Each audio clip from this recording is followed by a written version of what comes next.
Ce programme est financé par les amis et partenaires du ministère de Joyce Meyer. Je pense qu'une bonne chose à faire est d'arrêter de tout compter. Arrêtez de compter combien de temps vous priez et combien de chapitres vous lisez.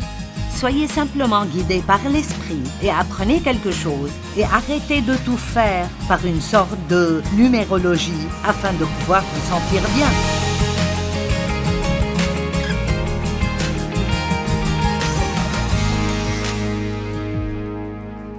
Je vais enseigner sur les 3 premiers chapitres du livre des Galates et nous allons prendre notre temps. Vous allez être de bons étudiants de la Bible et apprendre beaucoup de bonnes leçons. Et j'espère que je vais, par la grâce de Dieu, vous aider à comprendre quelle est la doctrine fondamentale du Nouveau Testament, qui est que nous sommes sauvés par la grâce, pas par les œuvres. Nous ne pouvons rien faire pour nous sauver nous-mêmes. Vous savez cela, mais comprenez que la façon dont nous avons été sauvés, c'est de cette même façon que nous devons apprendre à vivre. Donc, Dieu veut que nous vivions par la foi, pas seulement que nous recevions le Christ par la foi. La plupart des gens, à un moment donné, se rendent compte qu'ils ne peuvent pas aller au paradis, ils ont besoin de Dieu. Donc, ils s'abandonnent quelques instants et invitent Jésus dans leur vie, mais dès qu'ils commencent à lire ou à entendre des sermons, ils reprennent le contrôle et essayent de faire de leur propre chef les choses que la Bible nous dit de faire. Et nous oublions que nous ne sommes pas seulement sauvés par la grâce, mais nous devons vivre par la grâce et par la foi. Maintenant, Paul a été choisi par Dieu pour apporter la révélation de la grâce à l'Église et il a été qualifié à cause d'une expérience qu'il a vécue. Paul était un persécuteur de l'Église. Il essayait de toutes ses forces de détruire l'Église. Il était là quand Étienne a été lapidé. Il rassemblait volontiers des chrétiens pour les jeter en prison. Et aussi méchant qu'il ait été, il pensait réellement qu'il faisait ce qui était juste parce qu'il était un juif très religieux mais légaliste qui respectait toutes les règles et tous les règlements et il était très fier de lui-même à cause de cela. Mais Dieu l'a rencontré sur un chemin menant à Damas. Il s'est révélé à lui. Il a eu toute une expérience avec Dieu. Sans trop de détails, il est tombé de son cheval, a vu une lumière brillante. Il n'a plus pu voir pendant plusieurs jours et Dieu, par révélation, lui a dit qu'il devait prêcher l'Évangile et que ce serait cet Évangile de grâce. Il n'y a pas de meilleure personne pour prêcher quoi que ce soit que celui qui en a fait l'expérience. Et la grâce est pour ceux qui ne méritent pas la bonté de Dieu. La grâce est la faveur de Dieu, mais pas seulement la faveur de Dieu. Et je veux que nous arrêtions de dire que c'est la faveur imméritée de Dieu, c'est la faveur de Dieu, mais c'est aussi le pouvoir du Saint-Esprit qui est mis à notre disposition pour nous permettre de faire les choses que Dieu nous dit de faire. Nous ne pouvons pas les faire par un effort charnel ou par une volonté personnelle ou une discipline personnelle. Toutes ces choses sont importantes, bonnes et nécessaires, mais Jésus a dit « Sans moi, vous ne pouvez rien faire. » Rien. Imaginez, pensez une minute. Comment serait votre vie si chaque et toute chose que vous faisiez, vous la faisiez par la foi? par la foi. La première prière que tout le monde devrait prier le matin est la prière la plus puissante. À l'aide!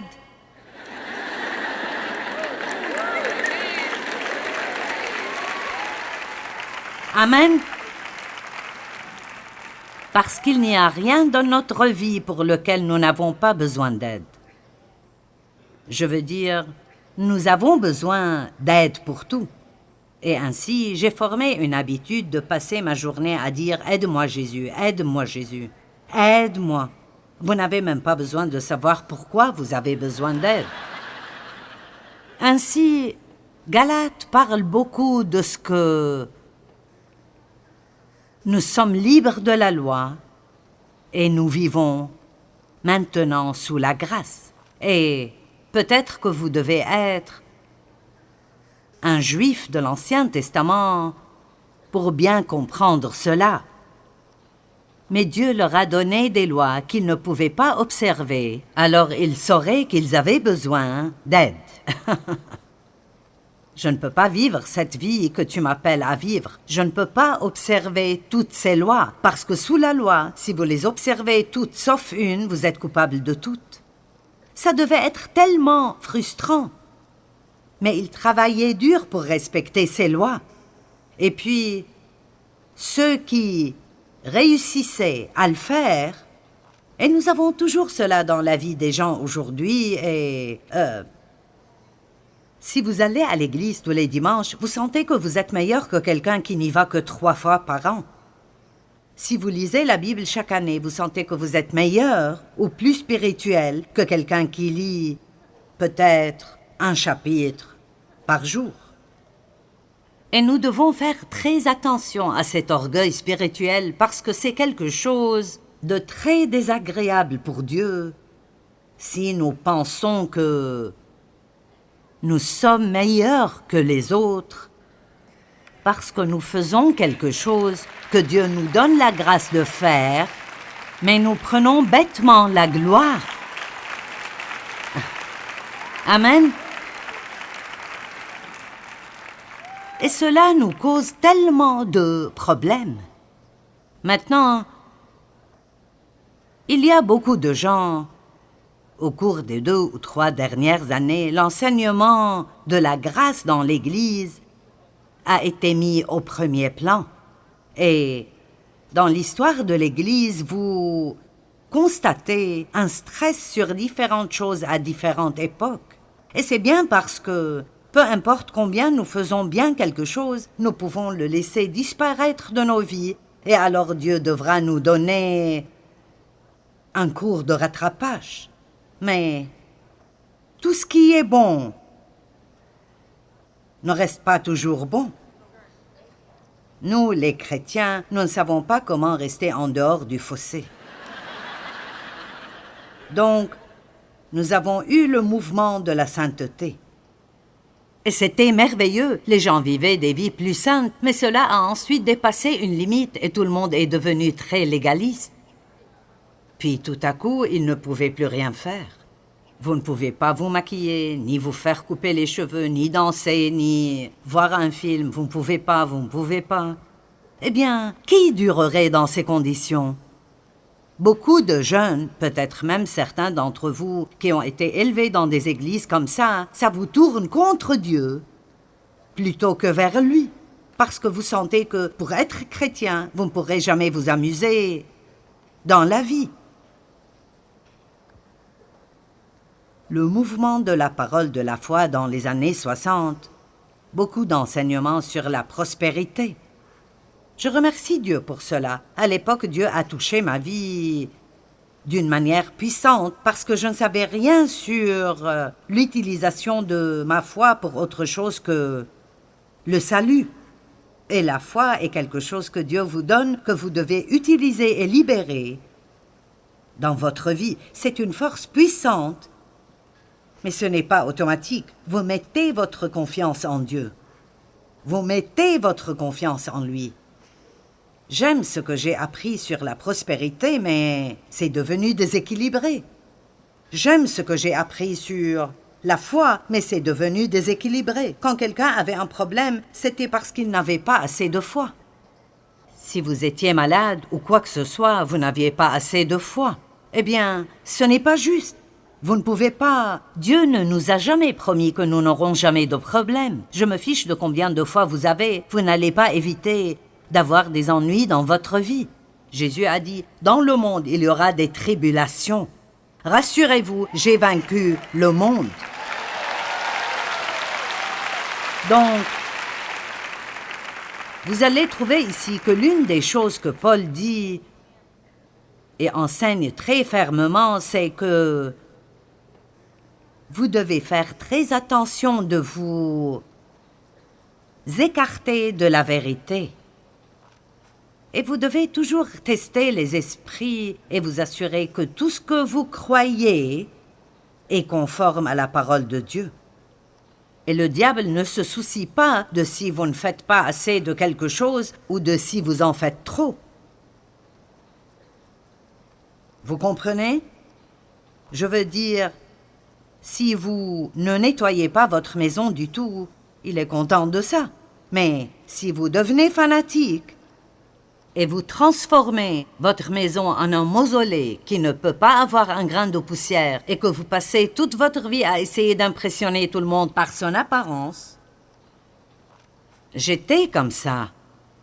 Alors, cela devient aussi un problème, parce que maintenant, vous êtes esclave de ces choses que vous avez créées pour vous-même, dont vous tirez votre importance et votre valeur. L'équilibre est tellement important. Et pour être honnête, nous ne sommes pas vraiment bons en cela.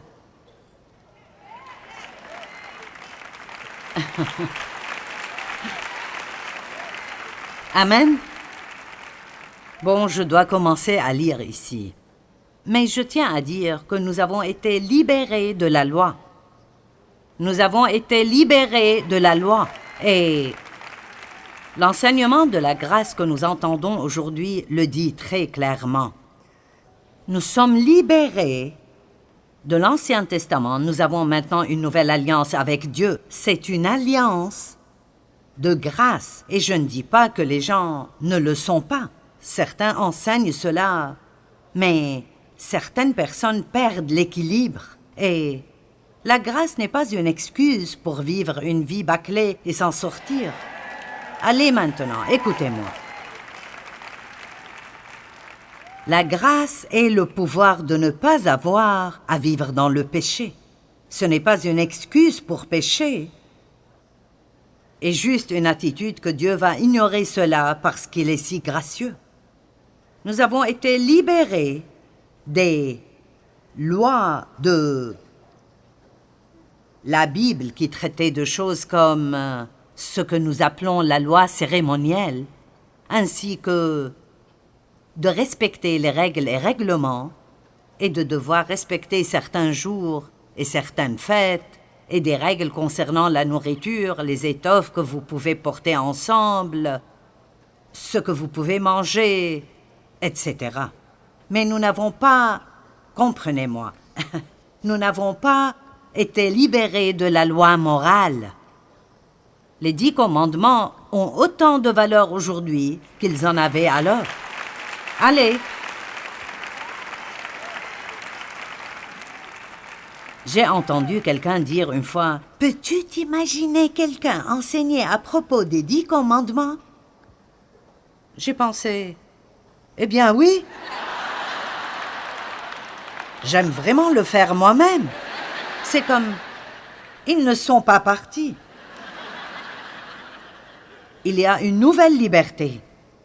Vous savez, je ne pense pas nécessairement que vous devez prendre chaque dimanche et rester sans rien faire, mais je pense que si vous ne prenez pas votre repos du sabbat, une fois par semaine, vous allez tomber en morceaux. Et je pense que nous devons avoir du temps mis à part pour Dieu, et non pas un jour par semaine. Je ne peux pas passer un jour sans Jésus. Amen. Et donc, la grâce ne nous donne pas une excuse pour ne pas avoir un haut niveau moral dans notre vie. La grâce demande en réalité que nous fassions plus que ce que la loi a fait. Exemple, Jésus a dit, dans les commandements, il est écrit « Tu ne commettras pas d'adultère », mais il a dit « Mais moi, je vous dis que quiconque regarde une femme pour la convoiter a déjà commis un adultère avec elle dans son cœur. » Donc, il ne nous a pas facilité la tâche. Il l'a rendu plus difficile, mais il a dit « Je vous donnerai la grâce de le faire. Je vous donnerai la force de le faire. » Ils essayaient d'être bons en vertu de la loi par leur propre force. Donc, s'ils étaient bons, ils se sentaient bien. Et s'ils n'étaient pas bons, alors ils se sentaient coupables. Ils faisaient toujours des sacrifices. Mais la loi dit « œil pour œil et dent pour dent ». Mais Jésus a dit « aimez vos ennemis ». Bénissez ceux qui vous maudissent, vous maltraitent et vous persécutent. Aidez-les s'ils ont un besoin. Vous savez, beaucoup de gens croient que la dîme est sous la loi et que vous n'avez donc plus besoin de donner la dîme. Je ne pense pas que vous devez le faire non plus. Mais je ne sais pas pourquoi vous le voudriez, mais il y a une grande promesse qui vient avec. Malachie 3.10 dit « Apportez donc vos dîmes au trésor du temple et vous serez bénis. » Dieu ne maudit pas parce que Jésus a porté la malédiction. Mais je pense souvent que si nous ne suivons pas ces principes, nous perdons des bénédictions dans notre propre vie. Et je pense que s'il pouvait donner 10% sous la loi, que devrions-nous faire par la grâce?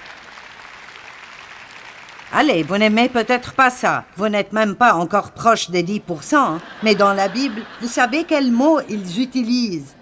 Dans le Nouveau Testament, vous ne voyez pas le mot dîme. Il parle de la façon dont Melchisédek a reçu les dîmes. Et je crois que c'est toujours valable aujourd'hui. Abraham dîmait bien avant que la loi ne soit donnée, alors, vous savez, je ne dis pas que ce n'est pas quelque chose que nous devrions faire, mais cela ne vous coûtera pas le ciel si vous ne le faites pas. Dieu ne se fâchera pas contre vous si vous ne le faites pas. Vous ne perdrez pas toutes vos bénédictions, mais vous récolterez ce que vous avez semé. Et alors, voici le mot que le Nouveau Testament utilise. Soyez généreux. Et le mot généreux signifie aller au-delà de ce qui est requis. Allez maintenant. Dans l'Ancien Testament, l'exigence était de 10%. Mais maintenant, Paul dit « soyez généreux ». Et il a utilisé ce terme parce qu'il parlait à des gentils qui ne comprenaient pas le mot dîme. Et alors, il dit « soyez généreux ».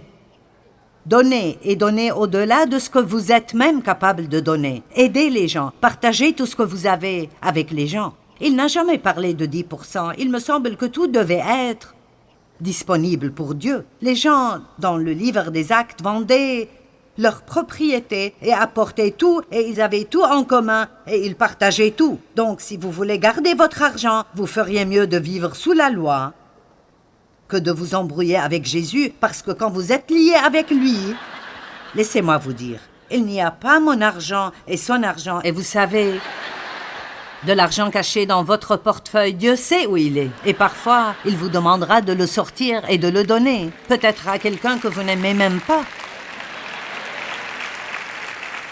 Allez, vous me suivez? Quelqu'un a appelé le bureau et il a dit « Je dois poser une question. J'ai des amis qui participent à des activités illégales, mais ils gagnent beaucoup d'argent. Et ils vont à l'église tout le temps et ils sentent qu'ils ne se font pas attraper et que Dieu les bénit. À cause de sa grâce. Que dites-vous à ce sujet? J'ai tellement ri. J'ai dit, c'est la question la plus stupide que j'ai jamais entendue. Maintenant, je n'ai pas dit cela à la personne, mais quand ils m'ont apporté la question au bureau, j'ai dit « Vous plaisantez ». Je veux dire, jusqu'où pouvons-nous aller? Mais écoutez-moi. Satan trompe les gens un tout petit peu à la fois. Un tout petit peu, un tout petit peu, un tout petit peu. C'est pourquoi nous devons nous assurer que ce que nous croyons est en accord avec la parole de Dieu et que nous ne basons pas les choses sur nos expériences. L'expérience est précieuse, mais nous apprenons par la parole de Dieu et par les expériences de la vie. Amen. Donc, en fait, la Bible nous enseigne que si nous sommes légalistes et nous faisons que tout a une loi, c'est un signe d'immaturité spirituelle. Les personnes spirituellement matures savent être dirigées et guidées par le Saint-Esprit, car Dieu a écrit la loi dans nos cœurs. Les 10 commandements sont écrits dans nos cœurs. Est-ce que vous me suivez? Vous allez bien? Écoutez, combien d'entre vous sont assez doués pour transformer les choses en loi? Qui d'entre vous n'a pas la moindre idée de ce dont je parle? D'accord, je vais vous donner un exemple. Nettoyer la maison. Je nettoyais ma maison tous les jours, l'aspirateur tous les jours, la poussière tous les jours, polir chaque miroir de la maison tous les jours. Parce que je ne me sentais pas bien dans ma peau, alors je me sentais mieux si mon environnement était bien rangé.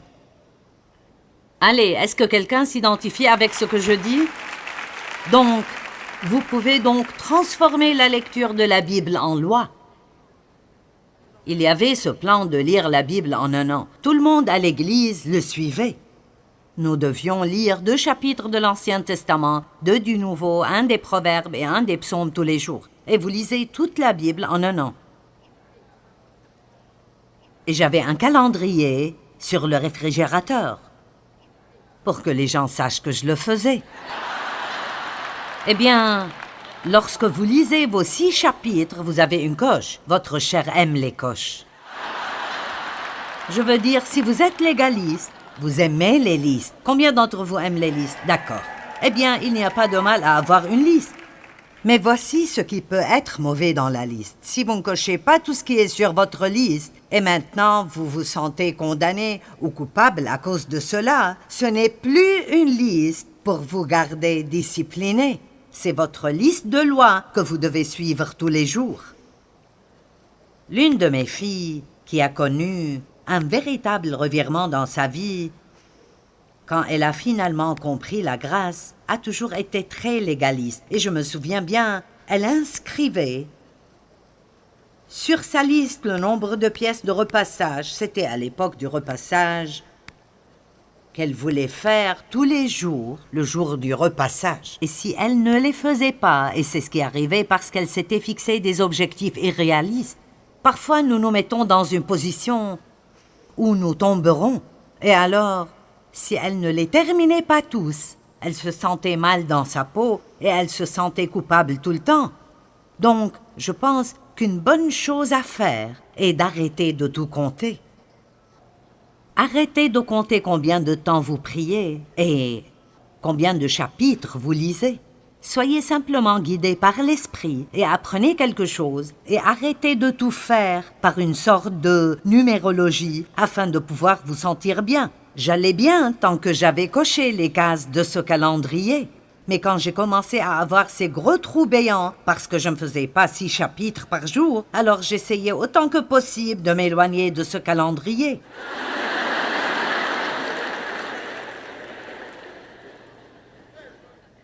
Il y avait beaucoup d'enseignements disant qu'il faut prier 1 heure par jour. « Vous ne pouvez pas veiller 1 heure avec moi ?» a dit Jésus à ses disciples. Donc tout le monde priait 1 heure par jour. Eh bien, j'avais ma montre et je vous dis que c'était exactement 60 minutes. Peu importe si ce que je disais avait un sens ou si ça sortait de mon cœur. Je faisais mon heure. Écoutez-moi, beaucoup d'entre vous sont beaucoup plus légalistes que vous ne le pensez. Et c'est l'une des raisons pour lesquelles vous ne profitez pas de votre vie. Parce que la loi n'apporte pas de joie, elle apporte la mort.